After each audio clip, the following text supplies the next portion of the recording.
Welcome back to another episode of The Relay. This is episode 3, and we're back with the three-man crew with Daniel and Sergio. On today's episode, it's the last episode before the FIFA World Cup starts, so we'll go over our top 10 teams of the World Cup, along with some superlatives and predictions for the World Cup itself. Also, NBA Finals Game 3 happened last night. What a huge win for the San Antonio Spurs as they beat the New York Knicks. We'll recap that game, and then we'll also talk about the craziness that is happening in college football with the Brendan Sorsby reinstation. All that, so much more on this episode. Please follow us on @TheRelayMedia on X. That was Twitter.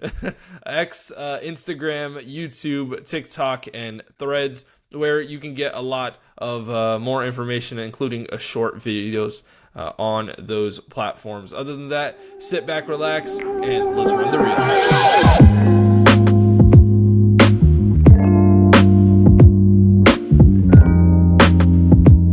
For the first time all series, Victor Wembanyama looked like the best player on the floor, and the Spurs avoided a dreaded 0-3 finals deficit, snapped the New York Knicks' playoff winning streak, and suddenly looks like a series that is going to be a little bit more even. What looked like a Knicks coronation is now going to be a series again. And I think just off top, I think we got to just talk about Victor Wembanyama finally taking over the series. He had 32 points, 8 boards, 6 assists, and he scored 10 points in the first quarter, which I think really started off the game very strongly for the San Antonio Spurs, including 2 dunks, which I think he was really fiending for because he just wasn't able to get to the basket as often against the New York Knicks in the first 2 games. He really did respond after some costly mistakes in Game 2, and I think attacking early instead of settling was what really set the tone for the San Antonio Spurs team as he looked far more aggressive from the opening tip. I think in Game 1 and 2, you saw that Wemby kind of floated around the perimeter, and the Knicks really dictated when he did get the ball. But in Game 3, Wemby dictated everything. Started the game with back-to-back dunks, as I said, established the physicality immediately. And I think this wasn't just a great Wembanyama game. I think this was the first game where he looked like an NBA Finals superstar. I wanted to ask you guys, was this Wemby's arrival moment for this series, or do you think he needs to do it again in Game 4? Let's start with Sergio. Yeah, I think he kind of finally settled in to the pressure of the finals, and I think he couldn't have done it in a better place in Madison Square Garden in New York with all the pressure facing you down 2-0. I think that he has arrived. I would like to see him do it one more time, but we all know that he's capable of doing that. He looked great out there. His defense was on par with what we're used to seeing out of him, and he wasn't afraid to go and score, and make plays and get those shots up that he usually does. That I think what really kind of catapulted this was his miss in the final seconds of Game 2. I think he really kind of looked at himself and was like, I can't let opportunities like that just get past me. So we saw the Wemby that we're used to seeing. Yeah. Daniel? Yeah, so I do think this was his moment. This was his game. I think this was what turns around Spurs and what they can do this series. But I do think we need this every game, and this isn't just a one-time thing. I think Game 4, this needs to happen again. He needs to be the leader. He's always been this team's leader no matter what. And so going into Game 4, they just need to have the same mentality. He needs to have the same mentality that, hey, I don't feel this pressure anymore. I've been here now. I've been here for 3 games. I know what this feels like. Yeah, and I think despite all of the notions that he's having a bad series, I think he's still averaging around 29 points per game and 10 rebounds. And so, we can say it's an off day for Wemby, but yesterday I think really solidified what kind of player he can be when he is playing his peak. And I do agree. I think at this point, Wemby needs to show up like this in every game, right? Because it's 3 games, you're down 2-1, you got to win 3 out of the next 4. I do agree that I think Wemby needs to do this again. The other thing I really liked out of the Spurs in this game. I think the supporting cast finally showed up big. Stephon Castle scored 23 points, and Dylan Harper, I thought, was a real lightning bolt off the bench for this team. Had a couple of big buckets in that first half. I think the biggest of which, De'Aaron Fox, I think hitting that shot late in that game to extend the lead to a 2-possession lead. For a guy that's been scrutinized so much, he needs to come up in moments like this, being a former clutch player of the year, and you paid him all that money, and I think that those are the type of moments that you pay De'Aaron Fox for. The Spurs really built and maintained multiple leads, but even when they lost the lead in that second quarter, an amazing third quarter ripped it, or flipped it, I should say, right back in their favor. And so that was really impressive because they didn't just rely on Victor Wembanyama. And I think for most of the series, Brunson, had help, Towns had help, and Anunoby had help. But now I think Castle stepping up is big for them, and Fox delivering in crunch time is big for them. And I think the turning point for this game especially was that Stephon Castle 3-pointer with under 2 minutes left in the game to push the lead to 7, even though the Knicks were, hitting crazy 3-pointers coming back. I think that Castle 3-pointer really solidified that lead for them towards the end of that game, and that shot effectively saved San Antonio's season. Again, I think San Antonio doesn't need Castle to be a star every night. They just really need somebody besides Wemby to show up. And I think moving forward, which player do you guys think is going to have the biggest impact as a second player that has a good performance for the rest of the series? Is that De'Aaron Fox, or do you think it's more of a guy like Stephon Castle? I think it's more of a guy like Stephon Castle. I mean, he showed exactly why he should be that second option in last night's game. I believe he had 18 points just in the first half alone, which is there was a bucket crazy. that he had over Karl Anthony Towns, over Josh Hart, and I forgot the other defender. He got fouled twice, maybe even 3 times on that play, and they did not even call a foul, which I was like, I don't know how that went in. Yeah, the refs were a whole different conversation in that game. But I think Stephon Castle, I mean, we've talked about, how young he is too, but he's been in these moments before. He went to UConn. So I think he could absolutely continue to be that second option for the Spurs and provide some relief for Wemby if need be.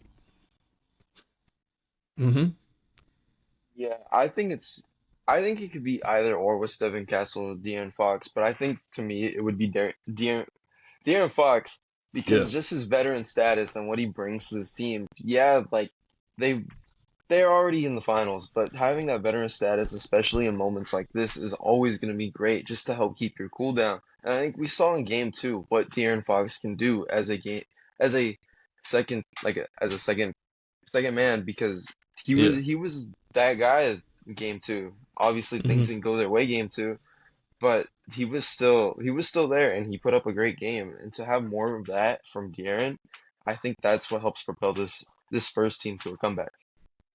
I also think when I look at like who needs to be a better second option, I think a down quote unquote down game from Stephon Castle is still much better than a down game from De'Aaron Fox. So I think I need De'Aaron Fox to be a lot more of that second guy, not only because you paid him to be that, but also I think it's just necessary for this team to have a better performance out of a De'Aaron Fox. The other big thing, the Knicks, they finally looked vulnerable. This is their first loss in 46 days. Like, that is a crazy stat. A 13-game playoff winning streak snapped. This is the first finals game since 1999 for them that has ended in disappointment. And I think the biggest stories from this, Karl Anthony Towns just being held to 11 points, and then Mikal Bridges, who battled foul trouble, along with Jalen Brunson, who also battled foul trouble all game long. The Knicks, I think, had been surviving imperfect performances because somebody always stepped up towards the end of the game, or the Spurs kind of just shot themselves in the foot. And I think that was kind of the case in game 2. But in game 3, Towns disappeared. Bridges, I thought, was really limited. And then Brunson and Anunoby had to carry way too much of the weight. Anunoby had a great first half, had a couple of threes in that second half. And Brunson obviously played to the highest of his abilities, but they need a lot more out of Karl Anthony Towns, in my opinion. And for the first time all postseason, the Knicks really looked human. Do you guys think this is like simply one bad game, or have the Spurs really figured out how to beat this team? I think the Spurs have kind of figured out a formula a little bit. I mean, they figured out to limit Towns. I mean, Mikal Bridges couldn't get anything going. And the Spurs kind of played very physical. The Knicks were getting beat up, and I know there's some fouls that should have been called on the Spurs in some parts of the game, but like I said before, the refs are a whole another conversation on both sides of the ball, or for both teams rather. But I think they figured something out. OG Anunoby has his role, and I think he played great, but I don't think he should be, your number two scorer in that game, like at all. So, yeah, I think the Spurs have figured something out here. Yeah. When I looked at it, I think it's a bit of both. I think the Spurs are really starting to figure something out, but I think it also came down to just some bad luck and a bad night for Knicks as well. Because if you look at it, there were a lot of moments where, yeah, there were these dodgy calls that could have swung, points into favor of New York, and just that alone to me help like it convinces me that yeah, the Spurs are figuring something out, but there was also a lot of points just being left on the board because of calls not going your way, and I think that is something that is very important. Even even if you want to argue like, oh, Spurs were also not getting good calls. Either way, it's like these are still points being left on the board just because some something's not being called. Oh, you're muted.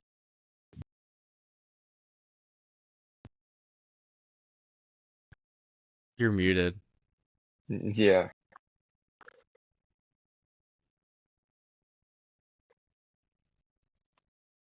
you're still muted. You're still muted.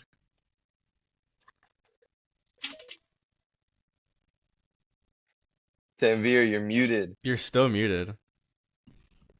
Okay, I There don't you know go. why I was still muted. Um, yeah, as I was gonna say, the Spurs shot 24 free throws. Just to kind of segue into this officiating storyline, the Spurs shot 24 free throws in the second half. The Knicks only shot 8. And obviously Mike Brown openly questioned the whistle after the game. I think it is a debate to be had. Did the officials have an impact in the outcome, or are the Knicks kind of just making excuses after finally losing a game? I think for me personally, even with the free throw disparity, Spurs leading most of the night, Castle and Fox making winning plays towards the end of that game, but also the horrible shooting from the three-point line, especially in that fourth quarter from the Knicks. I think that's mainly the reason why this team lost the game. I think for me personally, yes, I think the push on Brunson by Wemby should have been a flagrant. And there could be a couple of calls that go one way or the other. I obviously listed the Stephon Castle play in that first half.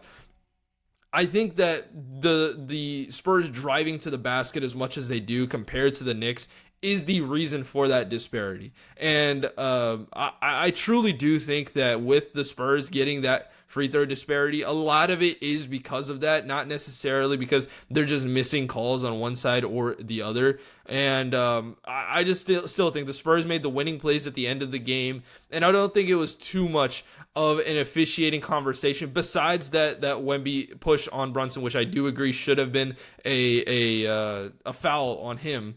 I think that should have been free throws in a possession for sure. But beyond that, I think the officiating didn't necessarily overshadow the game for me personally. I don't know if it did for you guys.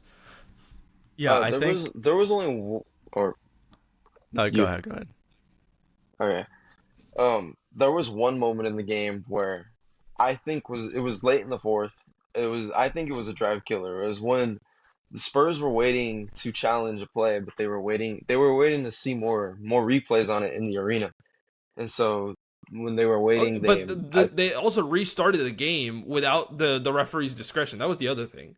And so like you that can't really it's like a free kick, or yeah, it's like a free kick, but like yeah. you do it right off, when in reality like Mhm, there still needs to be a card given out. So mhm. I think that's kind of how I interpret that call. I think I was mostly just confused at first because just the way I was watching For the sure. game. Yeah. So I was like, I didn't really know what was going on. So when I just saw they were subbing, I was like, okay, like as soon as the sub goes through, he's free to play, like free Yeah. to inbound the ball. So that That was my main thing. that was also a really weird play because like Brunson hit it off of like Brunson went out of bounds, hit it off of Yeah, Vassell, but it didn't go out of bounds. So I was just confused why that wasn't just Spurs possession. But if the referee blew the whistle, that should have been Spurs possession anyway, because that he's indicating then that unless he's indicating a foul, which he wasn't, he's just indicating that he's out of bounds, and so that should be Spurs ball. That's why I was confused. Regardless of that being wrong or right, I also think that that's pretty like inconsistent from the referee, and that goes to show you. I think that the referees weren't great all night from both sides. yeah, I do agree with that part. I don't know how much of it was to the point where that's the reason the Spurs won. You know what I mean? yeah. Sergio, do you have any thoughts on that before we move forward? Yeah, I think the refs do have an impact on the game to a certain extent, but it's kind of like you said, like it only can affect it so much before it becomes a question of who just performed better. Calls were going both ways. There was a stretch, I think, in the third or fourth quarter, I don't remember which one, where both teams challenged like 2 plays each. Like it would happen consecutively. Yeah. So like the refs weren't good at all during the game on either side of the ball. So I mean, it just came out to who could overcome those obstacles better. And last night it was the Spurs. Also, I will say with the free throw disparity, the Spurs went into the bonus so early in the quarter because of the early fouls in that fourth quarter, which allowed them to shoot those free throws later in that quarter to an extent. So, again, I'm not trying to sit here and absolve the refereeing because I do think a lot of it was bad. But I also think that it didn't necessarily change the game to the point where that was the reason the Spurs won, you know? But moving forward, I think the pressure has completely flipped in this series. Before Game 3, I think the Spurs really were in must-win territory, and the Knicks were one way from effectively ending this series, but now the Spurs have momentum. They're going to be back home for at least one more game, and the Knicks have some real questions to face. I think Game 4 may be the biggest game of this entire finals. I think that's what we say about every game from this point on. A Knicks win is going to make it 3-1, which only one team in NBA history has come back from a 3-1 deficit. And a Spurs win is going to make this a best of 3, with 2 of those games being in San Antonio. So I think the storylines that I'm really looking forward to in Game 4, 1, can Wemby repeat what he did in Game 3? Everyone expected a response. Can he dominate twice? The second thing, can Karl Anthony Towns bounce back? 11 points is not enough from Karl Anthony Towns.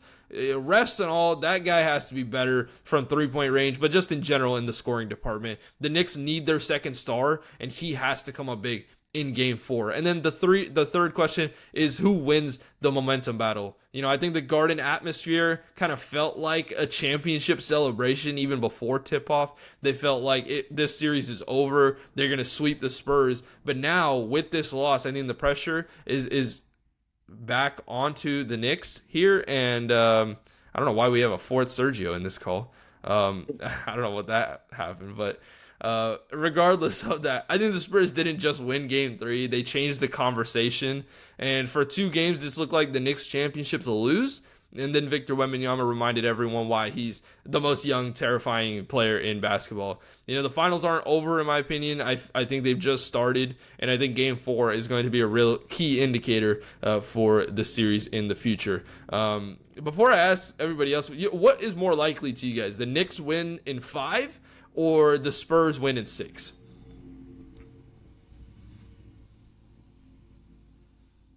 I think because for me, I would probably say the Knicks win in 5 is still more likely, because I think that there is a certain atmosphere still with MSG that with this punch in the mouth from the Spurs, they would most likely respond. But I think the Spurs have shown now that they can certainly come back and win this series. I still think the Knicks in 5 is more likely than Spurs in 6.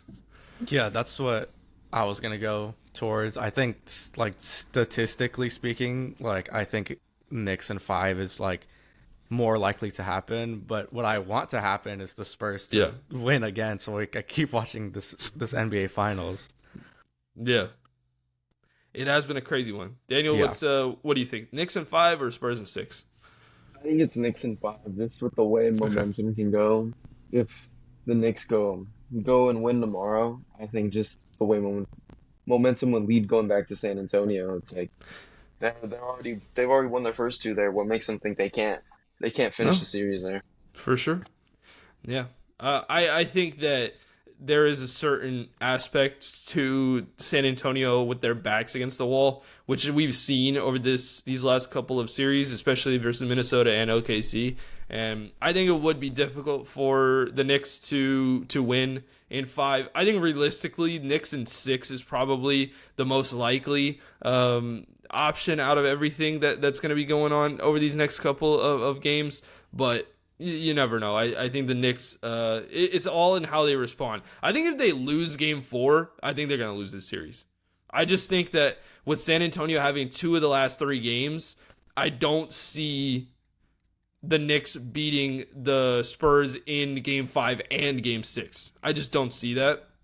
And so I think this series will go to 7 and the Spurs will win at that point, because I think that much of the Spurs beating the Knicks twice in MSG, and they should have won game 2 in San Antonio. Just a terrible play by Wemby. But again, I'll ask you guys in the audience, please comment down below, what's more likely, the Knicks win the title in 5 games or the Spurs complete the comeback and win the championship?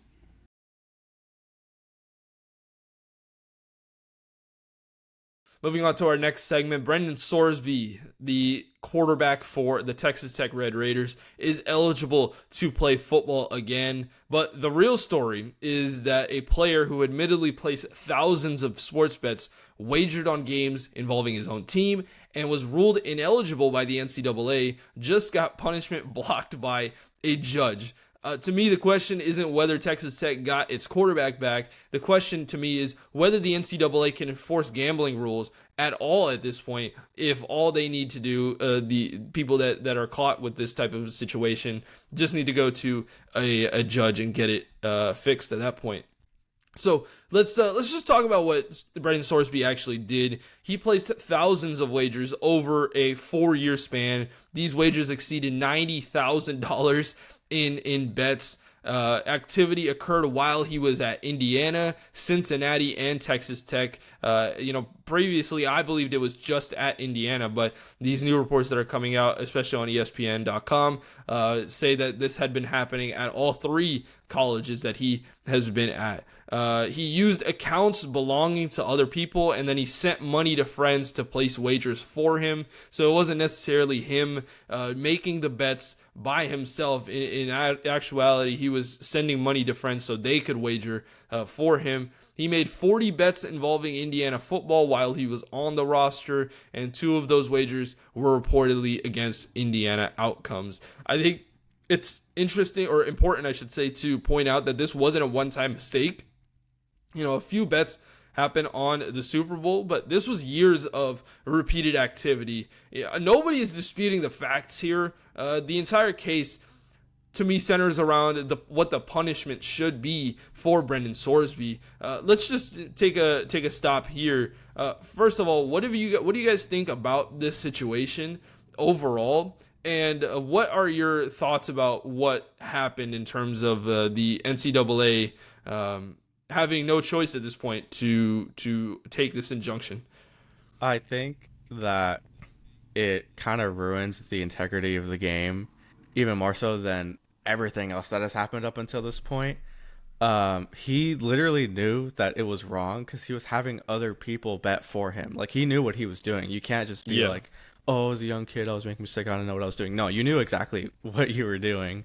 So for this judge to turn around and undermine the NCAA, which has happened many times before with other cases, it's crazy. Like, and the NCAA can't enforce really any rules anymore if the school just wants to, tell a judge, hey, we'll do this for you, or this is like Yeah. my speculation. But if a school is just gonna be like, we'll pay you to reverse this and give him a slap on the wrist so he can play for our team, like, no, that's crazy. Like, I don't think that should be allowed at all.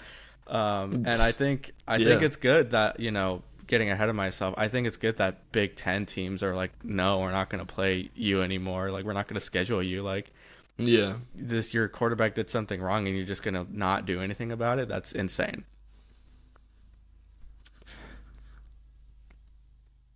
I think it's just outright stupid, to be honest.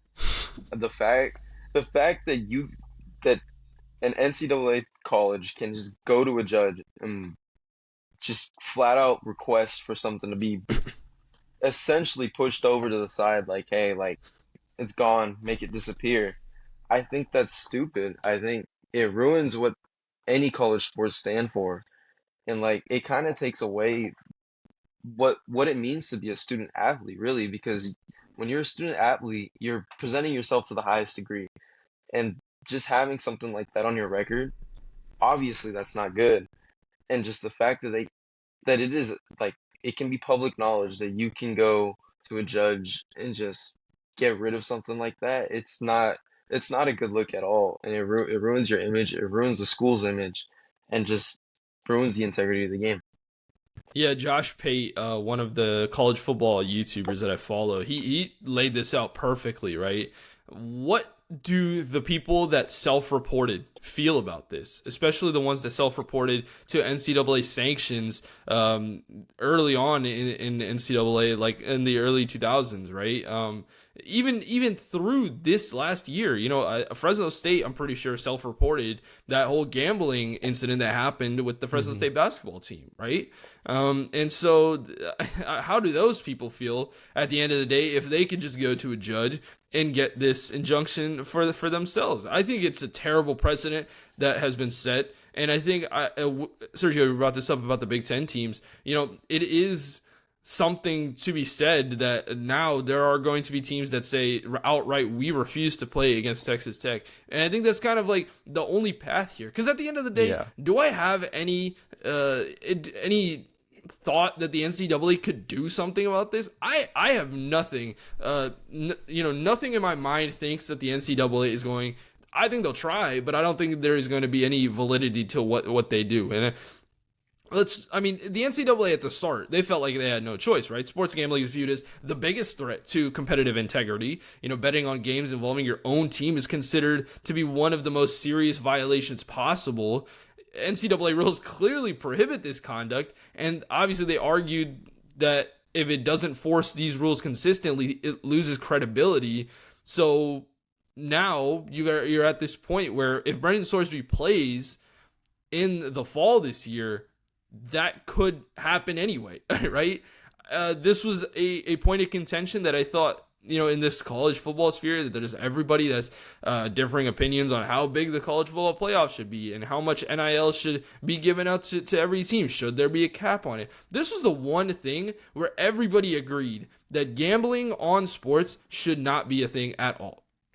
And somehow, some way, we have found ourselves in a situation where Brendan Sorsby is probably going to be allowed to play football this fall because the NCAA is not going to be able to do anything legally against this injunction. So it's on the teams. It legitimately is on the teams. And the Big 12 is not going to do anything about it because I brought this up yesterday. The Big 12's best chance to win a college football national championship this upcoming year is Texas Tech. They're not going to trust BYU or Utah or Colorado to win a national championship for that. It's Texas Tech. They were a top, what were they, the top 5 seed last year? Yeah, they were a top 4 seed. They had guys like David Bailey on that, and Lee Hunter on that defense, and the defense is still decent. Now you get your quarterback back that you spend millions of dollars on. I don't know if the Big 12 is going to do anything about this. If they had any balls, they would, but they're not going to do anything about that, in my opinion. Let's talk a little bit about why the judge ruled in Sorsby's favor, which I think this is absolute lunacy, right? Sorsby was diagnosed with a gambling addiction. He completed a 35-day inpatient rehabilitation program. His attorneys argued the punishment could damage his future career, and then Judge Ken Curry granted a temporary order. The judge did not rule that Sorsby is innocent. The NCAA was wrong, or that gambling rules are invalid. The judge ruled that Sorsby should be allowed to play while the legal process continues. And also he said that it would be it's like a strain on his mental well-being. This is just it's just absolutely idiotic in my opinion. Granted, this judge is from Lubbock, Texas. You know, I'm not gonna sit here and say like Sergio said that they got paid, but Yeah. Because that would be crazy. But I think there is definitely something to be said about this judge being from the same city that this college is from, which is absolutely crazy. All four of those judges let's just talk in about that court are what do you guys Texas think Tech about graduates?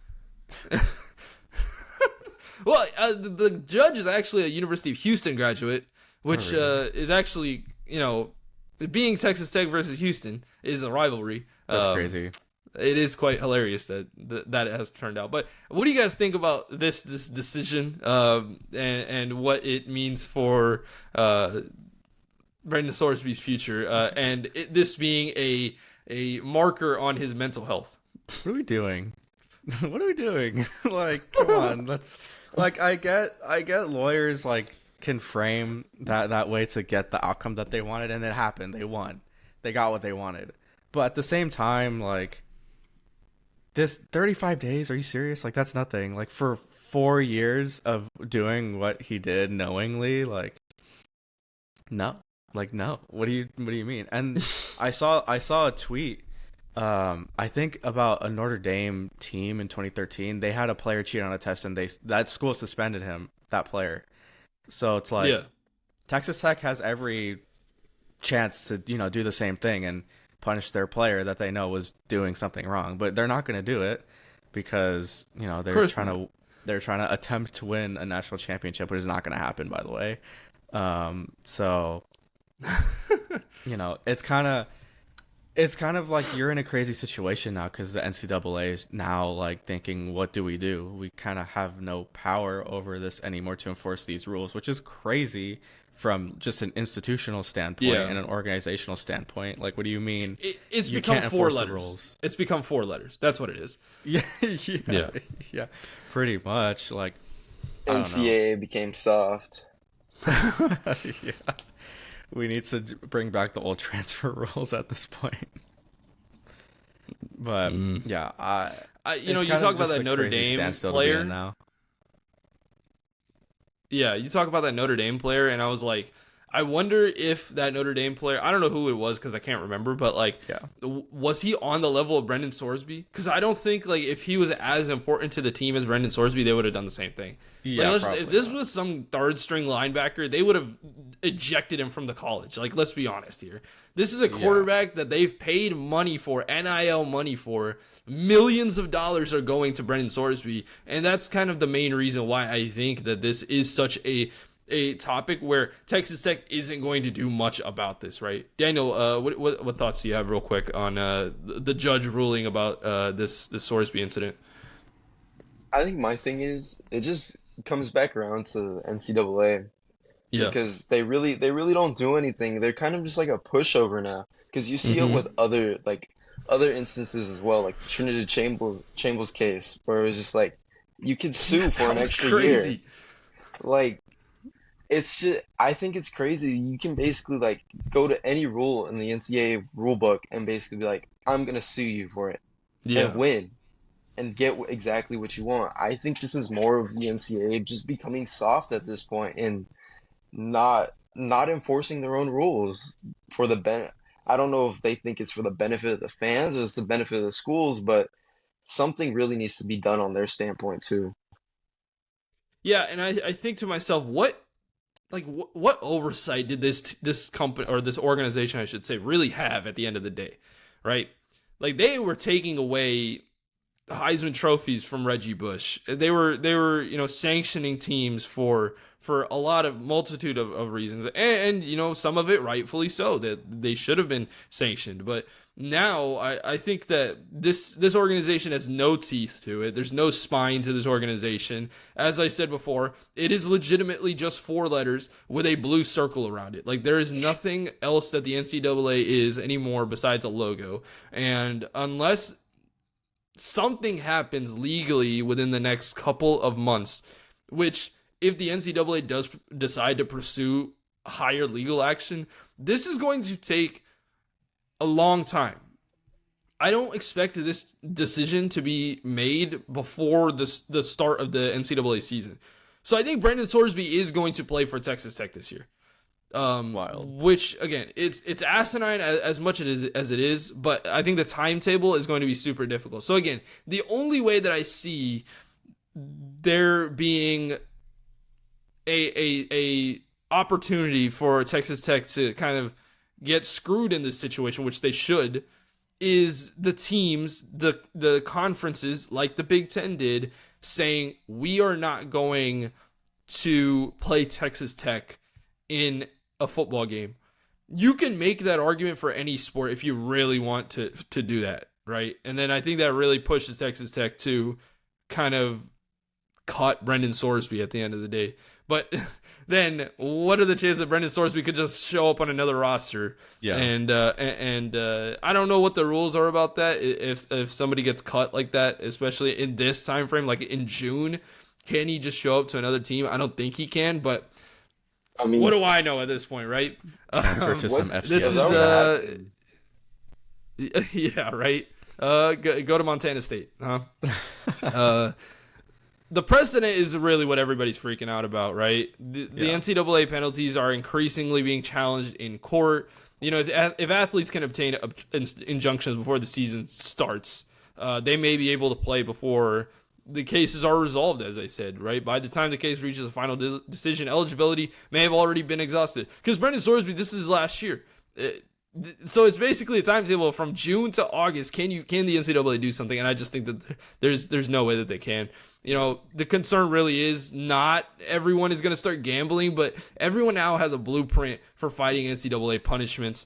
And, you know, before trying to like just beat a dead horse at this point, I'm just going to ask some questions and you guys can just answer in any way you guys want to. Okay, the first question I really wanted to think about moving forward: has the NCAA lost authority over eligibility decisions? And do you think we're going to see a lot more challenges involving NIL transfers, eligibility, and now gambling reinforcement or enforcement, I should say? At this point, absolutely. They've lost, control. Like, we've already seen some of the NIL stuff not be enforced, like just as something as simple as the tampering rules that come with it and the transfer portal and stuff like that. But now they have like a legal blueprint to avoid any kind of major punishment. So I think players absolutely have a good idea of how to get their way, which is crazy. Like players just getting their way and facing no repercussions is insane to me. Yeah. Yeah, I'm gonna say I agree. Like I said, how I brought up the Trinidad Chambers case. It's just like when you can just go and sue for a 6th year for no real reason, to be honest. Like just because you didn't play one more game that you probably should have. Yeah. I think it's something that the NCAA has to figure out, because there really is no authority over any of the teams and any of the NIL decisions that go on around this league. I will say I think that one was a little tough because like he only played one game more. But yes, I do agree that there is a standard and you kind of just have to stick with it at the end of the day, right? The next question I have is will the NCAA appeal? I think almost certainly, but yeah. What validity do those 4 letters even have in this space anymore? Yeah, I think after the House versus NCAA, settlement, that kind of showed everyone that NCAA was flawed in terms of, what they have to offer on like the legal side of things. So that kind of opened the floodgates for everything to happen. So it did change the college, landscape forever now. I guess it's just not in the way that we thought it would, or to this extent. Yeah, right. Yeah, I think the eventual appeal that will come from the NCAA won't do much just because of the fact that I think Texas Tech will just fight it even harder. And if anything, they'll probably sue them for whatever they find with grounds to sue. I mean, realistically, all Texas Tech has to do is just elongate the court ruling. Why Yeah. am I blanking on this legal terms? That's why I didn't study law, right? But they just have to prolong this situation. Let Brendan Sorsby play his 1 year at Texas Tech that he's going to, and then move on from it. I had a little bit of a discussion. The last thing I was going to say with Phil on ESPN Fresno behind the bench. I was just on a show yesterday. Do you think the NFL is going to care about this? Like, do you think there will be an NFL team that genuinely will just be like, all right, we'll pick up Brendan Sorsby? I'm sure. Or do you think that they're genuinely going to be like, no, like, we will not take this? The NCAA are like our little brothers, and we can't have this happen to the sport of football. I'm sure he'll find a spot on a roster at some point. I don't know what round Sorsby was projected to go in. I'm assuming 2, but he'll probably at least First fall. or second? Yeah, first or second round. I'm sure he'll fall pretty far from the draft or from where he was projected to go. Mm-hmm. But I'm sure some team will still pick him up. It happens to everyone. It happens with players that have domestic violence cases against them. Someone's gonna pick him up eventually. Yeah, I think this case, it doesn't impact like his ability to play football, obviously, but it does affect his draft stock and his image, and so I think he will fall. But I think there's a certain organization out there that does not care about player image at all that will probably pick him up. Yeah, I mean, this is what I was arguing. I think that some team will pick him up regardless. I think the talent is going to outweigh the issues per se, and we've seen it happen to a lot of players before, as you said, with some crazy cases. Georgia has basically like a player speeding past the speed, like double the speed limit every other day, and you see all of them are still there, right? And so. That's a little bit of a facetious thing. Like, obviously that's such a small thing compared to what this is, but it's just, I just see that there's going to be a team that doesn't care about it, and they're just gonna pick them up. And some people will argue that the NFL will look at this like it's toxic waste, and they're not going to touch it at all. I just think that there's going to be a team that doesn't care, and they're just going to move on it from it. So. Again, the story to me is no longer about Brendan Sorsby. It's about whether the NCAA can enforce its own rules. And nobody disputes that Sorsby gambled. Nobody disputes that he bet on games involving his own team. The disagreement is going to be whether a court should be able to override the punishment by an organization like the NCAA. Texas Tech got its quarterback back, but college sports may have just opened a legal door, a Pandora's box, as you would say, that the NCAA can't close.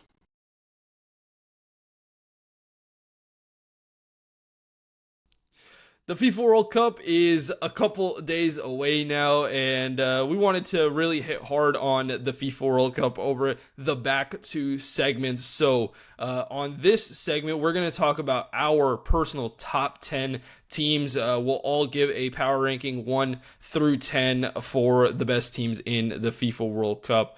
And we'll start from 10, and I will start, and I'm going to go with Colombia. Colombia was a team that I had at 9 a couple weeks ago, but I dropped them down to 10. I think the Colombian national team is really good in the offensive side of things, but I think where they were in 2024, that undefeated streak team, they're just not that team anymore. I think they may have peaked a little bit too high, a little too early.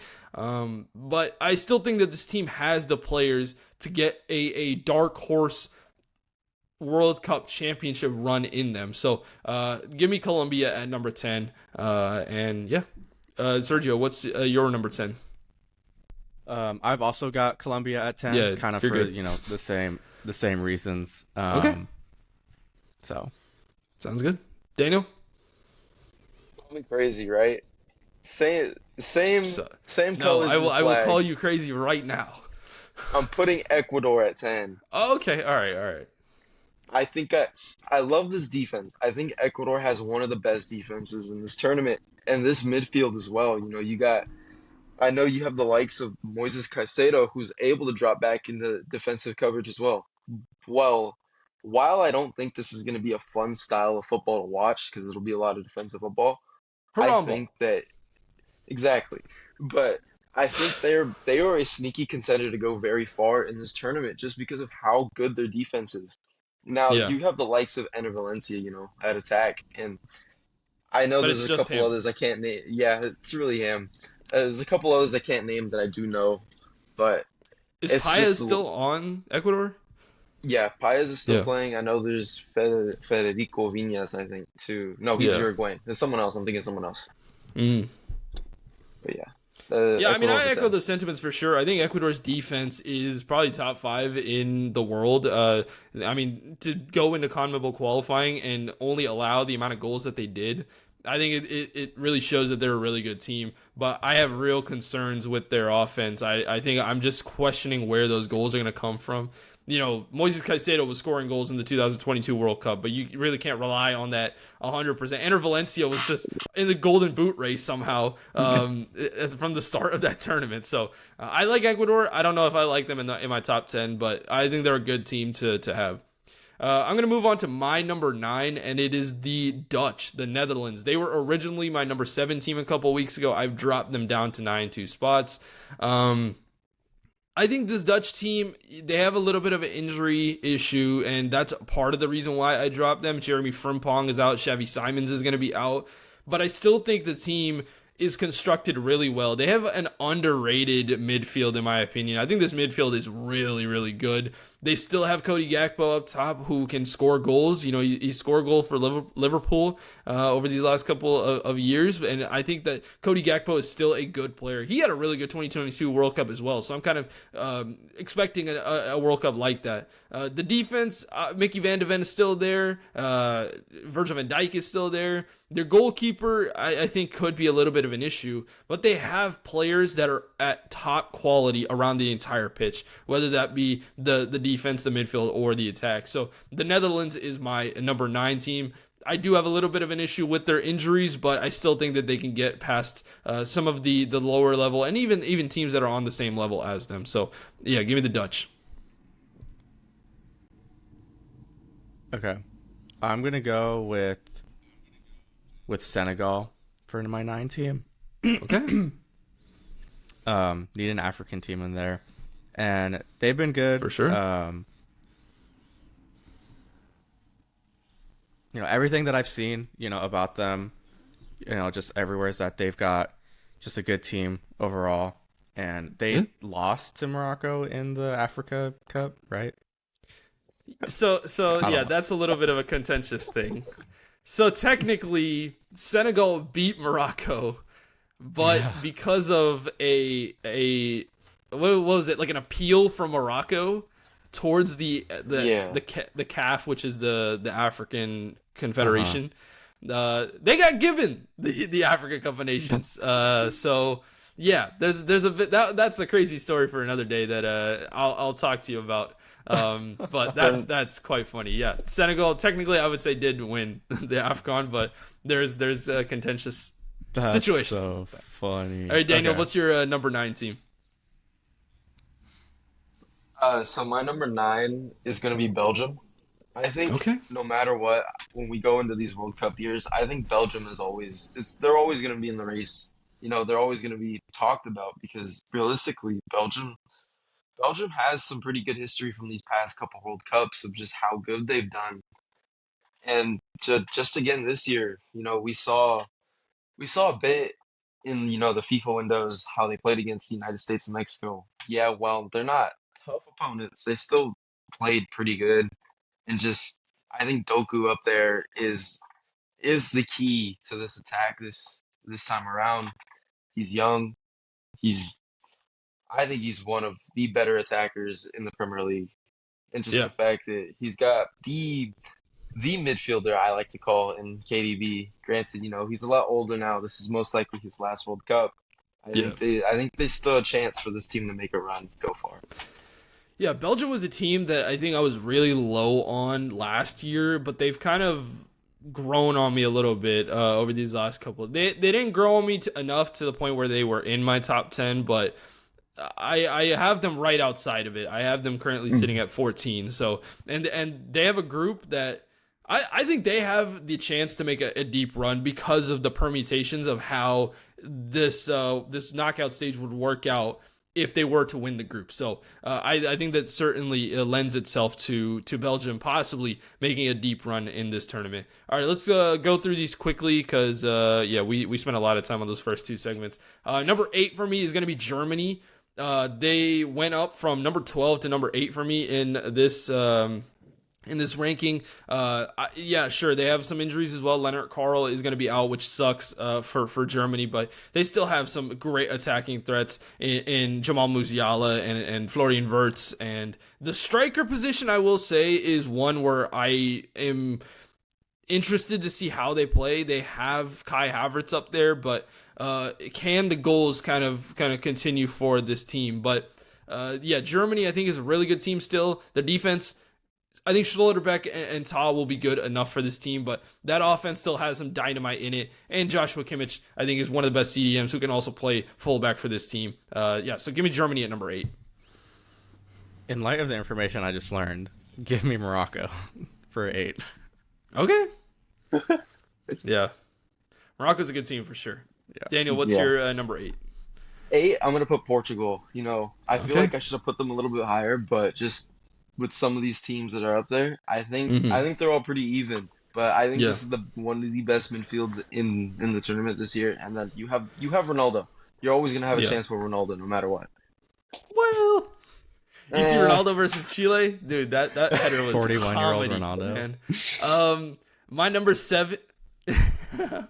My number 7, real quick, is Morocco. I think that, regardless of what happened at AFCON, this team is still really good. They have a lot more expectations put on them. I had them at number 11 a couple weeks ago, but I think their friendlies have looked good. They drew Norway 1-1. They have had a couple of close wins in the past couple of friendlies. I think Morocco's a really good team. Brahim Diaz is playing phenomenal for them. Ashraf Hakimi, still one of the best fullbacks in the league. Won the Champions League trophy with PSG. They have a lot of sauce in that team, and I still think that you can argue the 2022 team was a better team, but I think that 2026 is just as good, with a little bit of a better top star. I think Brahim Diaz being their top star is and Hakimi. I think they're better than 2022, so that's why I'll put Morocco at number 7. Sergio, what's your number 7? Number 7 for me is going to be Germany. They're just a team that's always there. They're always going to be good. So I'll have them at 7. Yeah, Mannschaft. All right, Daniel. Number 7. So my number 7 is going to be Brazil. I think this Brazil team is being very, very overestimated right now, in the sense that a lot of people are kind of doubting just who they called up, and just the recent performances with new manager. Technically, I'll still call him new manager, Carlo Ancelotti. I think the performances haven't quite been there, when there were the qualifiers and, these friendlies. But I think when it comes World Cup time, that team will turn up no matter what. I easily look for this team to win their group and then do something come knockout stages. Now, I know they don't have the best of luck as of recently, but I think something can be done with this Brazil team, especially with it being Neymar's last. Yeah. Yeah, for sure. I'll have them a little bit higher on my list. My number 6, I have England. I had England originally at number 4 a couple weeks ago. I've dropped them down 2 spots. I think the main reason is I think the selections from Thomas Tuchel. Thomas Tuchel? Tuchel. Thomas Tuchel. I said that wrong. I know that. England, I think, again, some of the selections for the roster, I think I don't like as much. Leaving Cole Palmer and Phil Foden. Granted, their Premier League form has not been the greatest, but I think those guys are just dynamite guys that you just bring to the team anyway, right? And so not bringing them in, I think, is going to be an issue. I also think that this team is not necessarily ready for the conditions that they're going to be in. Croatia is going to be a tough game one. I expect them to win all these games, but I don't think that they will. I think they're going to make it a little bit tougher, and I think their path to a successful World Cup is going to be super difficult. I listed, obviously, that round of 16 game against Mexico, possibly in the Azteca, is going to be a super difficult game for them. I think they can win it for sure, but then you have an Argentina or a Brazil or, you have probably a Brazil or like a team of that caliber waiting for you in the quarterfinals. So I still think this England team is great. Harry Kane, baller. Eze, I think it can be a baller for this team. I think Declan Rice is still one of the best midfielders in the world. The defense is still decent. They have the name players. They have the players on paper to still do very well at this tournament. So give me England at number 6. Number 6, I've got Portugal. No elaboration. Okay. It's all good. Yeah, my number 6 is going to be Germany, and I think my main thing about it is that I think this Germany team has a lot of experience when it comes to big tournaments like this, and I just think that helps prevail you, not feeling as much pressure when you come into the biggest tournament in the world, and just the likes of these players on this team. I think this is another really great team. Okay. Yeah, my number 5, I had a tough, decision between number 4 and number 5 for me personally. I'm going to put Portugal at number 5. You said that they're one of the best midfielders in the world. I think they're the best midfield in this tournament for sure. Vitinha, João Neves, and Bruno Fernandes is a ridiculous amount of talent in that midfield. Rafael Leao and CR7 and Gonzalo Ramos being, in that attack. I think that's kind of where I find a little bit of struggle for this team. I think they should be able to score goals on end. Hopefully they are clinical with their chances, which I think in some tournaments in the past they just haven't been. The defense is still good with one of the best fullbacks in the world in Nuno Mendes. So I think Portugal has all the chance to get to the final and even win this tournament because of the players that surround Cristiano Ronaldo, not necessarily Cristiano Ronaldo himself, as it has been in the 2014 and 2018 tournament. So Portugal is my number 5 team. Sergio, what's your number 5? Number 5, I've got Brazil, and this is what I'm about to say is less about the team and more about like casuals like me. It's like all these like older names, like bigger names like Messi and Neymar and Ronaldo on these like teams. I think it's great that they're on the team, but I think a lot of like for me it's like they're not going to play as much, but I think it's good that those names are a draw for people like me to watch these games and learn about these new up and coming stars that are gonna propel these teams and to championships and stuff like that. So yeah, Brazil at 5 though. Cool. Daniel, who's your number 5? Number 5 for me is going to be the Netherlands. I'm not really going to add much more than what you said earlier because I think you said it best of how this team is. Sorry to cut you off, but I don't know if I would have them that high, but I like the pick for sure. My number 4 is Brazil. So I think that, again, Brazil is a team that last year I had lost a little bit of faith in them. I would have them actually a little bit lower than where I have them now. But even with the injuries that have happened to that attack, I just feel like this team is starting to click again. That win against Egypt was really good. Panama is Panama, but drubbing Panama is still impressive, right? And I just think that they have a group that should allow them to have a tough group stage, but set them up for a long run. I think in the last couple of World Cups, their group stage matchups have not been as tough. Last time around, it was Switzerland, Serbia, Cameroon. In 2018, I think it was Costa Rica, Serbia, and Switzerland. I think it was the Serbians and the Swiss again in the 2018 group, but add Costa Rica in there. But I think now, Scotland being in their group, Morocco being in their group, and Haiti being there in the group, which I think, if nothing else, will be an insane atmosphere. I think it's going to set them up well for this tournament. And I like Endrick, and Neymar, as you said, is still going to be there. Rafinha is there. Vinny's there. This is just a loaded roster. And I think they're more England coded, if you would say, in terms that this team is so good on paper that it's hard for me to not put them high on this ranking. So give me Brazil at number 4. My number 4 team will be England. I know it's Harry Kane's team, and I saw something that he went like crazy during his like regular soccer season, like his club season. So give me England at 4. He was crazy at Bayern Munich, yeah. Cool. My number 4 is also going to be England. I think I just like the way this England team is, shaping up to be with the roster. I like their group stage. I like their opponents who they're going to play. My only problem is everything that's coming out with how they're handling, this heat and the humidity and everything that's going on. It makes me wonder how much this team can do. Yeah, they're professional athletes, but this isn't something they really deal with on a regular basis. So it's something to really watch out for. But I think this English team, through all adversity, could do something great.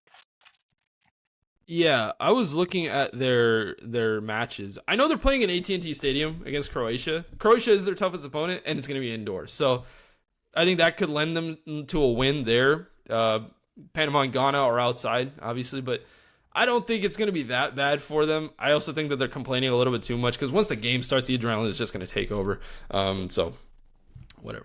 Number 3 for me is Spain. Spain is a phenomenal team when it comes to their attack, the midfield, and the defense. Everything is good for this team. They won the Euros in 2024.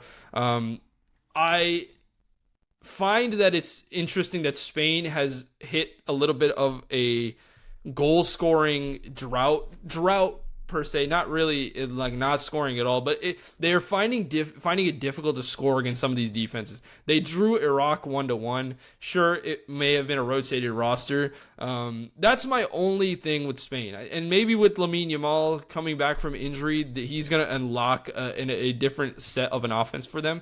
That's the only reason I don't have them at number 1. I have them at number 3. But Spanish fans, you might be happy a little bit later in this episode. But Spain is my number 3 team. I just think they're just loaded all up and down the roster, and I think their group is so easy.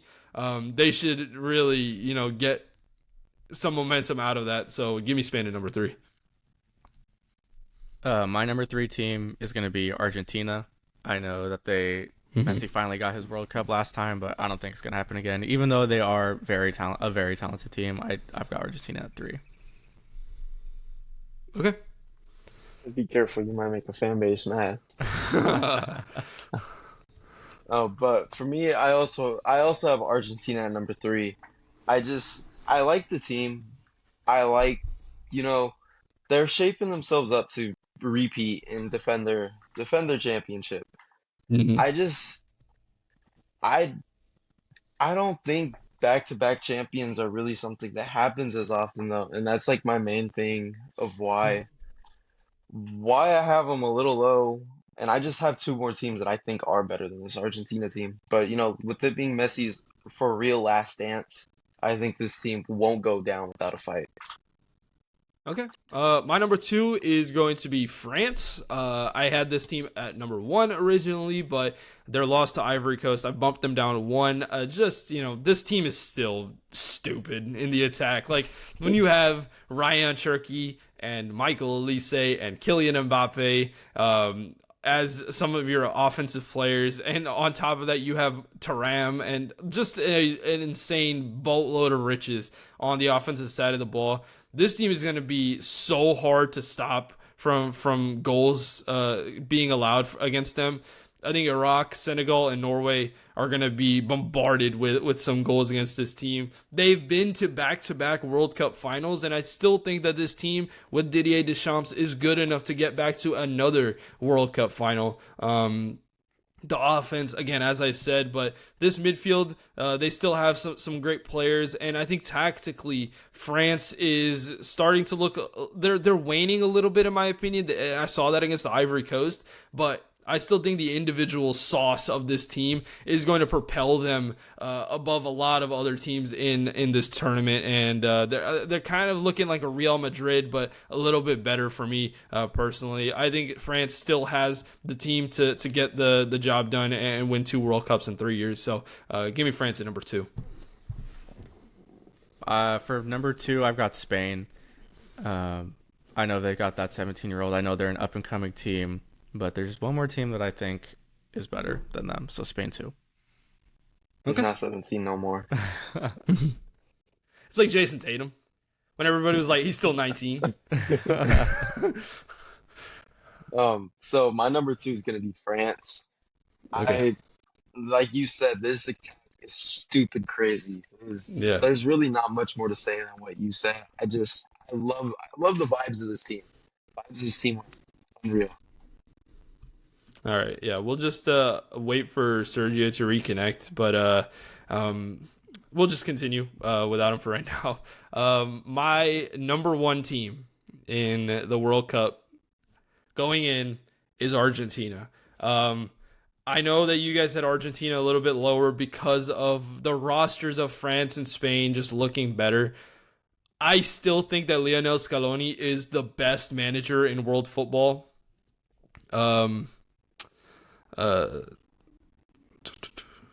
Sergio, it's asking you to restart your Chrome. So, yeah. Anyways, I'll talk about Argentina.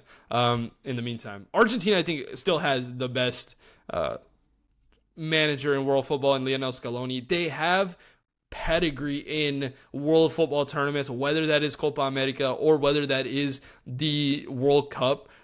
They've won 3 straight major international tournaments in a row. And if they can win 4 straight, I mean, this is the greatest international team of all time. Like, let's be honest, just in terms of what they have accomplished, this team is, bar none, the greatest international football team of all time. And if they can do it in an expanded World Cup, I think that just puts another feather in their cap. I think that with Argentina going into this tournament, I had them a little lower, sure, on the scale, but they still have ballers. Nico Paz is still there. Julian Alvarez is still there. And you still have Lautaro Martinez. I think this team is loaded still, even if they may be a little older than they were in 2022. And sure, it might be a little bit more difficult to reach the mountaintop, but I still think Argentina is good enough to get it done in this World Cup. So that's why I have Argentina at number 1, not only because of their roster, because I do agree that their roster might not be better than France, Spain, even Brazil, but I just think as a collective, as a team, including the manager, including the tactics, including the fan base that really eggs them on, I just think Argentina is the best team at this World Cup, and this is the last second change for me because I had Argentina at number 2. They're my number 1 team coming into this tournament.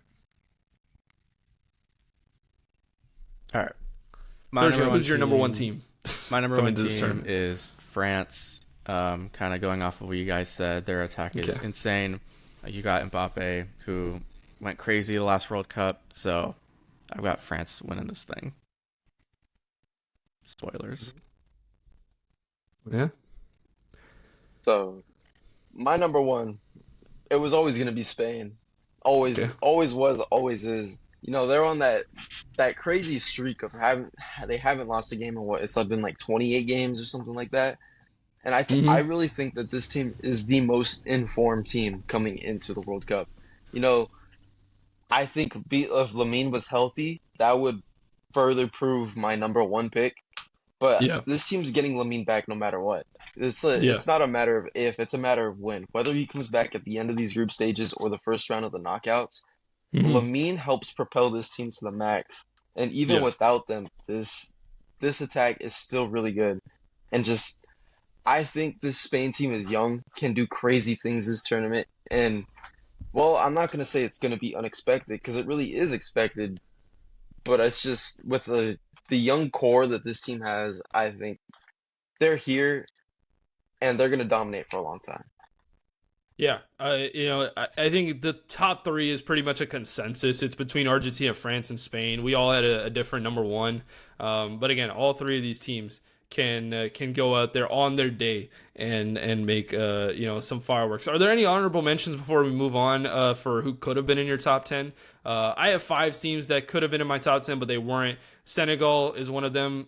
Japan is a team that I had originally in my top 10, but I'll talk a little bit about why I don't have them in my top 10 anymore. Croatia is a team that I think is still really good. Belgium, a team that Daniel you had in your top 10. They certainly can make some noise. And then Switzerland was the other team that I almost had in my top 10, but I didn't put in there. Sergio, Daniel, do you guys have any honorable mentions you want to talk about before we move on? I left out the Netherlands in my top 10. I mean, I'll I shout had them out. Yeah. Okay. I had Morocco at 11 with Senegal at 12. Like, Yeah. I think they're two really strong African teams. I think they're always gonna do great. I think they both got really solid squads. I just didn't they weren't up there to be in number 10. Okay. Yeah, regardless, I think these 10 World Cup teams are who we expect to do really well at this tournament. And we all had a different number one. I had Argentina, Sergio had France, Daniel had Spain. But yeah, we'll see when the World Cup comes around who really comes out on top.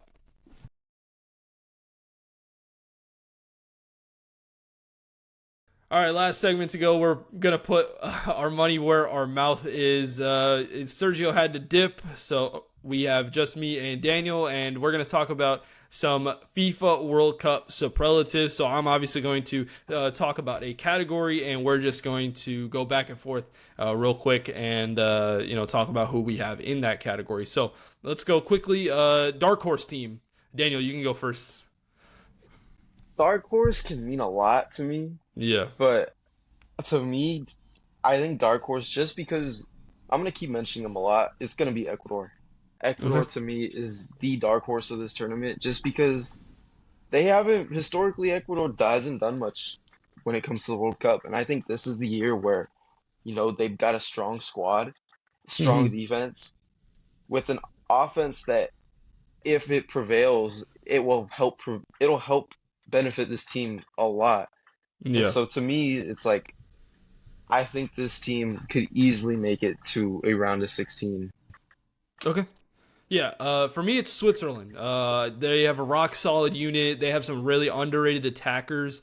And I think they have an upset or two in them when it comes to the knockout stages. If they win their group, they could meet Portugal in the round of 16, which I think they'll fancy their chances in this rematch of what happened in 2022. They're going to want revenge for that absolute domination that Portugal had against them in the round of 16 in 2022.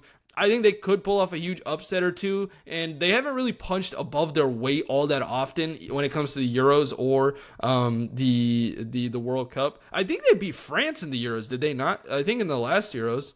I Uh, might be totally wrong about that, but regardless, they, that I they really wouldn't haven't know. punched above their weight all that often in the World Cup, and so I think I'm looking for them to really do something in this World Cup. It was the Euro 2020, that's when it was because they beat them on pens.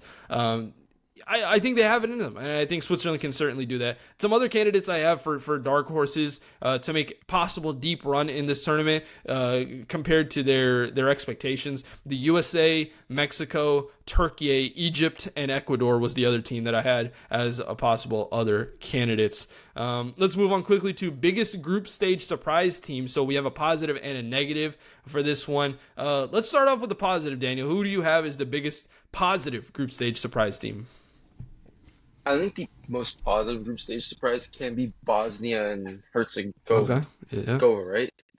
I think Herzegovina. this team, oh, for Herzegovina, okay. I think this team can do, I think they can do things in their group. Like the team you just talked about, Switzerland, I think they're going to win that group. But I think when it comes to Canada and Qatar and them, Hmm. I think honestly, those three can go any way in a sense. And I really see this Bosnia team finishing second with Canada finishing third as, one of the best third place teams. But Mhm. like I think this is a team that can really go out there and finish second and move on to the knockouts. Okay, for my positive group stage surprise team, I predicted them to get second, but they can for sure win this group. And I'm gonna go with Ivory Coast. They have a tough group against Ecuador and Germany, but I think I'm going to be on the Kool-Aid now that they've beaten France. This Germany team, I think, is not better than the France team that they beat on over the last weekend, and they have some great attacking wingers. Amad Diallo, I talked about on the last episode of why I'm super excited to see him. Yan Diamand is still on this team. Ousmane Diamand is going to be a big factor. Franck Kessié is a big factor for this team. I just think that this team is suited to make a run. You have a amazing defense like Ecuador does. I don't think they have as good of a defense as Ecuador, but they have a really good defense. But the difference to me is their wingers. They have some attackers that can really score some goals and some bench options that can really score some goals, including Doué's brother who scored a goal in that France game.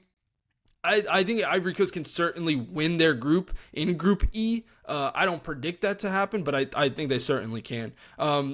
In terms of the negative group stage surprise, I'll go first for this one. I think it's Sweden. I am so off of the Sweden team. They have a tough group against Netherlands and Japan, and they got dominated by Norway. Granted, Norway is a good team, but I just think this team snuck their way somehow, some way into this World Cup, and I think they're going to finish last in that group. I think they finish below Tunisia. I know a lot of people have them possibly getting second place in that group in front of a Japan or a Netherlands. But I think they finish last. I think they have a terrible World Cup. I think they finish below Tunisia, who I think can present some defensive issues for them.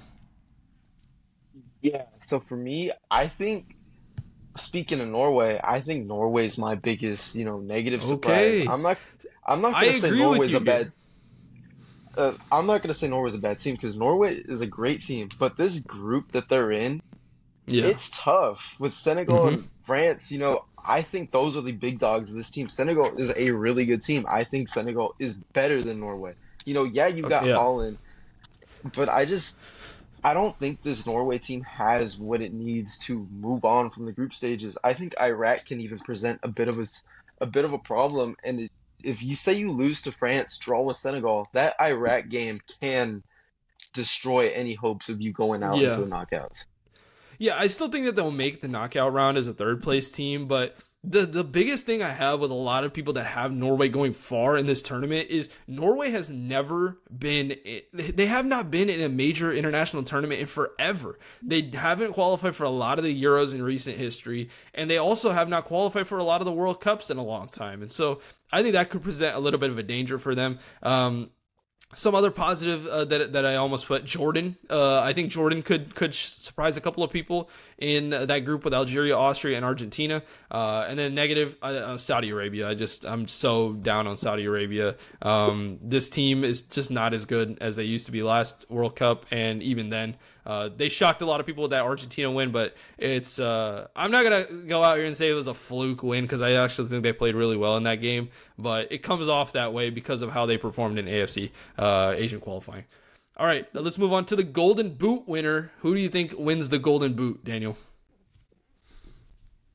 Just because it's happened last year, I think it's happening again this year. Kylian Mbappe, I think he goes crazy in the group stages, and when it comes to knockout time, I think he's guaranteed at least one goal a game, if not every other game. All right, I'm gonna go a little bit weird. I'm gonna go Mikel Oyarzabal. Okay. I said it like a Barcelona guy would, but that's probably incorrect. I don't know. Striker for Spain. Looking at this path for Spain, just hear me out. So they have Saudi Arabia, Cape Verde, and Uruguay in the group stage, which I think is the easiest group for any of the pot one teams. Then they could possibly play Austria, and then they would play either Colombia or Croatia, based on my prediction, and then either Belgium or Turkey.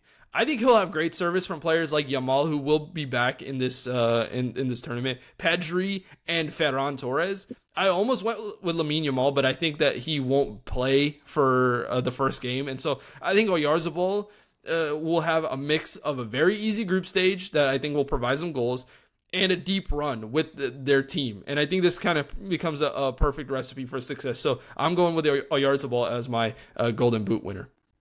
All right, breakout star of the tournament. Let's go, Daniel. So I'm taking Gilberto Mora. I think that was a given for this one. I think he's gonna prove so many people why he's so big in Mexico and why everybody's calling his name right now.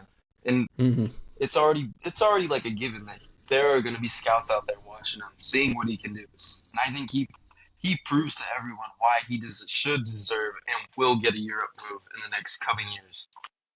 Yeah. I'm going to go with Endrick. I know Endrick is already known, so you might say this doesn't really count for like a breakout star, but I think he does take the step from, a known bright future guy to a superstar in this tournament over the course of this entire tournament. I think he's had flashes of absolute brilliance for this team.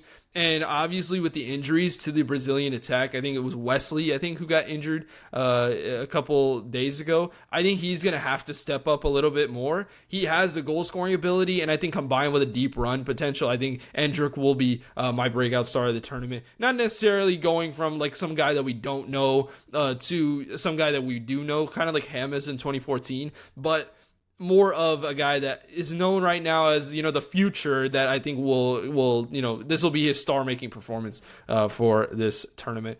Most entertaining team at this tournament. I'll go first for this one. I think it's going to be the USA.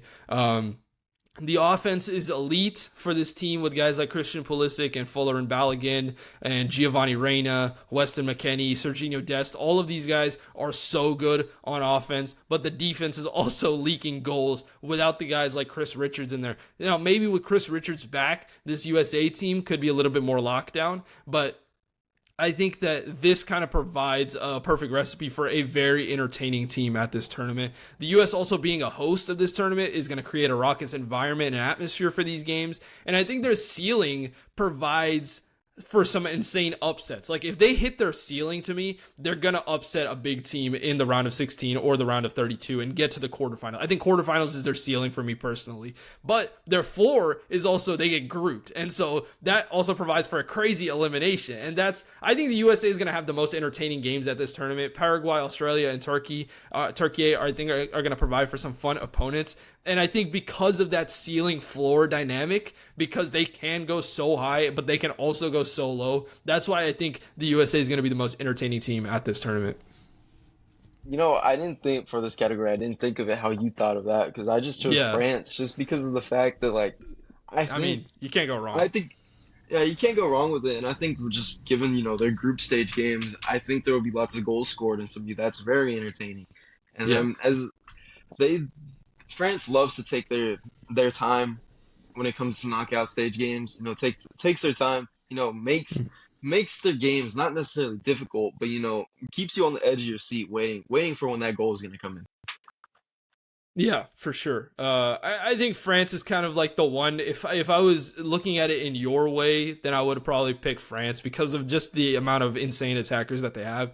But I kind of looked at it in like what team, even if they succeed or even if they fail, would be such a fun team to watch. Norway, I think, was another team that I kind of put in that aspect. But I think because of the USA being a host is kind of why I made that tiebreaker.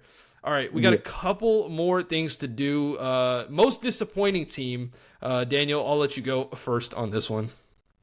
So I'm gonna say disappointing team if it were to happen. I'm not saying it will, but Mexico. I think Mexico could be a very disappointing team this World Cup if things just don't go their way at all. You get a loss that South Africa game. I think morale is low. I think going into South Korea, it's just not going to be great. Now, will that happen? I don't think so. But I will call this team the most disappointing team if any of that were to happen. Yeah, I get that. I went more of like a predictive thing. Like I think this team is going to be the most disappointing team. I alluded to it earlier in the last segment. I think it's going to be Japan. I think for me, I love Japan. I think they're such a good team, but the injury to Matoma really does hurt their attack. And I think the biggest reason why I think Japan is going to be my biggest disappointment is because they're matched with Group C in the knockouts. So if they win their group, they're most likely going to play Morocco, which I think is a team that they can lose to. I think Morocco's the better team right now. If they get second in their group, they're probably going to play Brazil. And so that's the other side of the coin that you don't want to do. Now, obviously, they could also play Scotland if Scotland wins or gets second in the group and Japan gets the opposite, which I think Japan will probably like their odds in that one. But I think Brazil and Morocco are more than likely going to be the 1 and 2 team, regardless of permutation in that tournament. So that is where I think. And then in my sim, if they get third and they advance, I have them playing France. So I think they probably get eliminated in all 3 of those games. And even though I think Japan, if they were to have a little bit of more of a luck of the draw, I think they probably could have made a quarterfinal or semifinal run. I just think that they're going to be matched up with a super tough team, regardless of where they finish in their group. And that's why I think they'll have an early exit. And that's why I have Japan as my most disappointing team in this tournament. All right, Golden Ball winner. Golden Ball winner for you, Daniel. Lamine Yamal. Simple as that. Okay. I think this man is gonna put on a show this tournament once he returns. I think he's gonna be the one to stop. If you are gonna get to the Spain team, you gotta stop him, and I just don't think that's gonna happen. I think you look out for him to be the number one assist maker, creating these chances for his team, and even I put him up there top 3 come goal scorers. Yeah, assist maker is the reason why I picked this guy to be my Golden Ball winner. It's going to be Bruno Fernandes from Portugal. I think that Bruno, is going to be the engine for that midfield, while Vitinha and Joao Neves are going to try and be a little bit more of the creative guys that can also kind of stop play. Bruno is going to be the guy that I think really makes this team work and is involved with all of the goals for this team. I think also games against Uzbekistan and DR Congo, which I think both are pretty good teams. I think that Portugal can exploit their midfields, and Bruno Fernandes is going to be the reason for that. And I think Portugal will make a deep run in this tournament, and that's why I think Bruno Fernandes will be the Golden Ball player, because I think that he will be the catalyst for why Portugal makes a deep run in this tournament. All right, 2 things to go. Most anticipated game of the tournament. I have 2 for this one. My first one is going to be a group stage game. I am going with Portugal versus Colombia. You talk about 2 top 10 teams going at each other. I could have also picked Brazil versus Morocco, but I am more excited for Portugal versus Colombia because of the ramifications that it has for both of these teams in the knockout stages, because whoever gets second, I think, will have a tougher draw come the next round instead of Brazil versus Morocco. So give me Portugal versus Colombia for the group stage. The way you reacted, I think you had the same exact opinion. I did. I really like this game. I'm really hyped for it. I told you before, Colombia is one of those teams that I will support after, they're like one of those third teams. And you said it best about this game. There are going to be a lot. There's going to be a lot on the line for this group, and where it sets them up come knockout stages. But if I had to pick another game for me, I'm going to pick Mexico versus South Korea, just because of that game has so much history come 2018, and just how that game was going to shape up to be. I think that will be the game for first in that group, and it'll pose a lot of competition and set up for what comes next. Yeah. No USA versus Iran shouts, huh? That could be a round of 32 game, and I think that could be a pretty cool game. Obviously, without the whole political side of things, Iran being knocked out by the USA in the last World Cup could have also make a good game in that one. You could also get the USA versus England on July 3rd, though. Yeah, I think there is a way to do that, but I don't know how. I think they that both would have to work. finish second. I think they both finish second. Yeah, I think that is how they're gonna have to do it. All right, last one. Let's do it. Who is going to win the World Cup I'm looking for a champion and the runner-up. So I'll let you go first. Who is your World Cup champion and who is in the World Cup for you? I think I've been alluding to it all video, all Yeah, recording. I think coming up to this, I think you probably could have predicted considering how I've talked about them, but I'm New gonna say Zealand. Spain. But no, but Okay. Spain, I think Spain is shaping up to be a elite European powerhouse. I think they are the team to mess with, or not to mess with, I should say. I believe that this Spain team is going to do great things this tournament, and I think I'm trying to think how it'll shape up, but I So could I'll, see. I'll give it to you. So the favorites on the other side of the bracket would be either Brazil, England, Argentina, or Portugal. Oh yeah, that's what I was going to say Argentina. I could see this Okay. being a Spain versus Argentina final with a true Messi passing on the torch to Lamine Yamal. Okay. I am going to go with Spain defeating Portugal in the final. So I also have Spain winning, but I just think Portugal's midfield is so good, and one of the anticipated matches that I have for this tournament in the knockout stages possibly would be a Portugal Argentina quarterfinal game. And I think that the way that Argentina played for Messi in 2022, I think a very good Portugal side is going to try and play for Cristiano Ronaldo in this World Cup. Sadly, I think they're going to fall short in the final because I just think Spain, as you alluded to, is just so complete. And I think by the time they get to that final, they would have had to beat like a Belgium, USA, or Turkey in the quarterfinal. But then also on top of that, they would have had to beat probably like either France or Germany in the semi. And so I think they're going to be able to catch momentum. Lamine Yamal coming back into this team. Fabian Ruiz, I think, is going to be a big part of this team's success at this World Cup. And I just think, again, as a complete team, they just are able to beat out their Iberian neighbors and beat Portugal. And I think this will also be a cool setup because Spain and Portugal, along with Morocco, are going to be the hosts for the 2030 World Cup. So I have Spain defeating Portugal. You have Spain defeating Argentina. Let the best man win in that scenario. I guess we're just hoping for whoever comes in second for that one. That's all for today. We went really long today, but I had a really good discussion over all four of these segments that we had today. Remember to follow us on Instagram, X, TikTok, Threads, and YouTube at The Relay Media. Other than that, thanks for watching. Please like, please subscribe, and we'll see you guys next time on Friday.